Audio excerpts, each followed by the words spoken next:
Hello everybody, Alita here from Science Stars, and I am here on this beautiful sunny Belfast morning to do some more science with you. Hopefully you saw the video from last week and were able to get some coins polished. I am very impressed with all you little scientists that were able to get your coins polished, so well done. Now, today we are going to be doing something a little bit different, but this one is one of my favorite experiments because it is very messy and it's all about dinosaurs and volcanoes. So excuse the background noise because we are outdoors. If you do get the opportunity to go outside, I do recommend doing this outdoors because it can be a bit messy, but it's also nice to get a bit of sunshine as well. So we're going to make our volcano using flour, cocoa powder if you have some. Now this is optional, and the reason why I like to add cocoa powder to my volcano is because it darkens it a little bit and it makes it look more like a real volcano. So the next ingredient that we need is vinegar, and I have another bottle here with vinegar that I've colored. It's red to make it look like lava.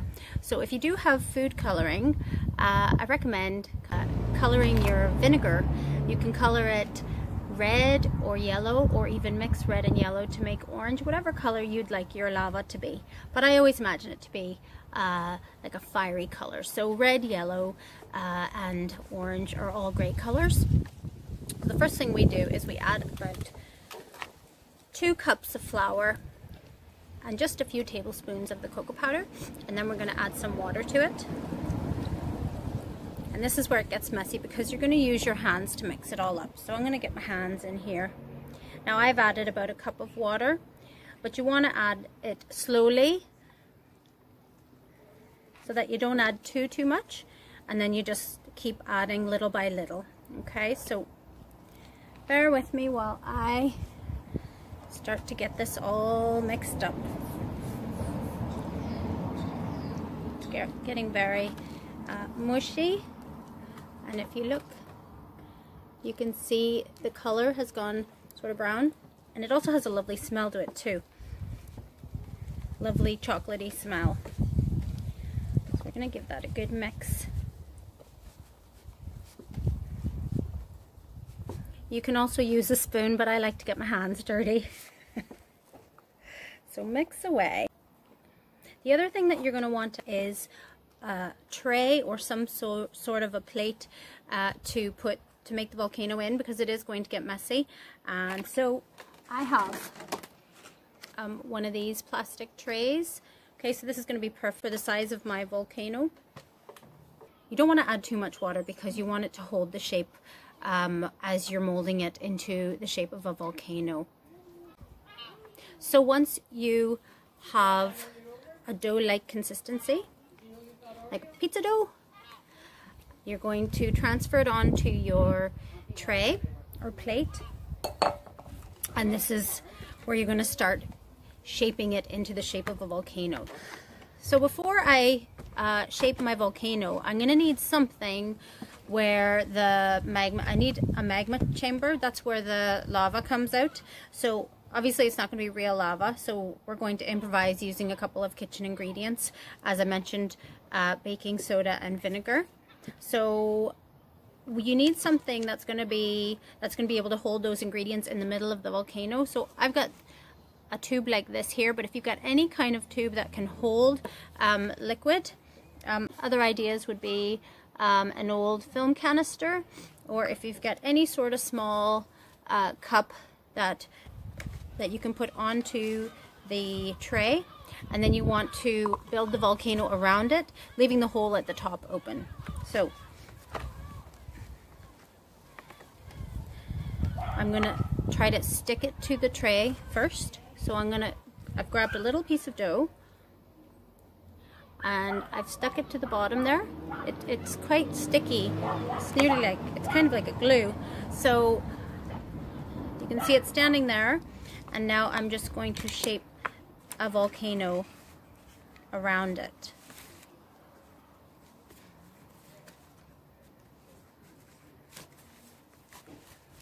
Hopefully you can see. Okay.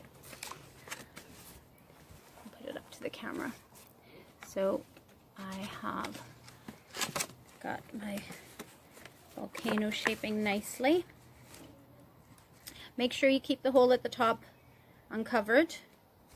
That's where we're going to put the ingredients. Okay.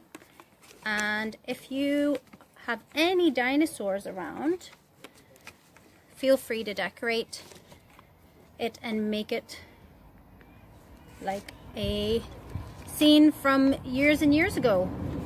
There is a theory that volcanoes are what caused dinosaurs to become extinct, and so when we're making volcanoes we like to pretend that the dinosaurs are becoming extinct by the volcanic eruptions. So there I've got my dinosaur scene. Okay, and you can also, if you've got anything sharp like a plastic knife or anything, you can cut little lines and add some texture to it to make it look quite real. Okay, so I'm happy enough with my volcano, and hopefully you're going to send some more photographs this week so I can see everybody's volcanoes. We're going to now add our ingredients that are going to make the volcano erupt. I'm going to add my baking soda first. Okay, and very carefully. And don't worry if some spills outside of it. You can just leave it there. It'll add to the chemical reaction that's going to take place.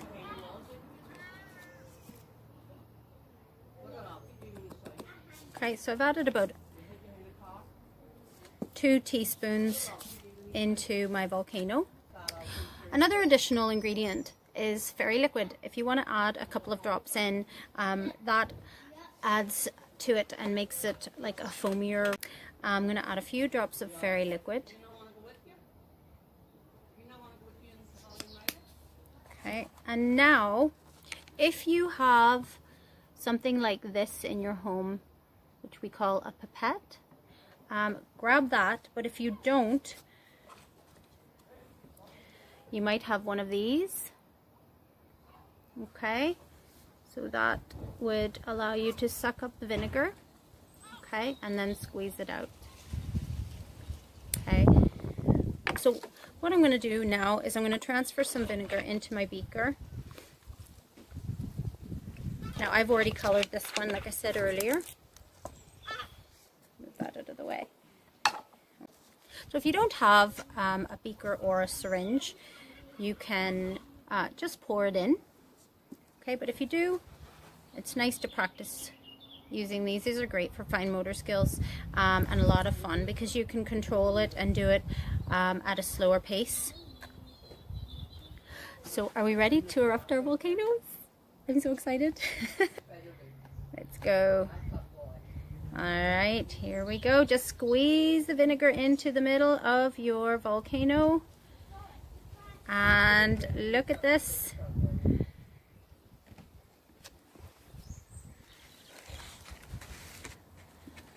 Our volcano's erupting. Look at all the bubbles. Oh no, the dinosaurs! This one's getting buried.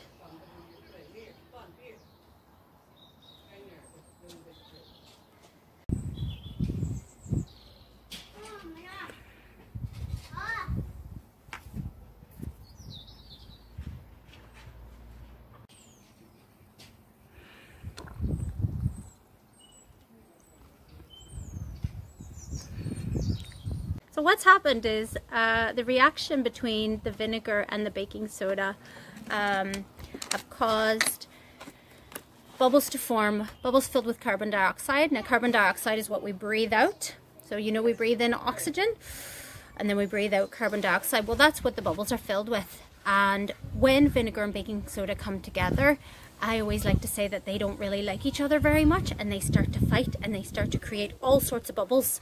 So that's what we're seeing here. So if you want to continue with this, you can add a little bit more baking soda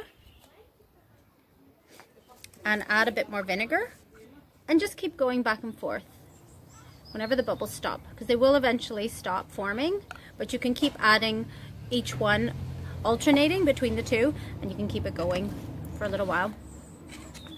So there you go. There is our volcano. Simple to make, using basic household ingredients, and I hope you have enjoyed today. I do want to say a special hello to the children from the Children's Heartbeat Trust.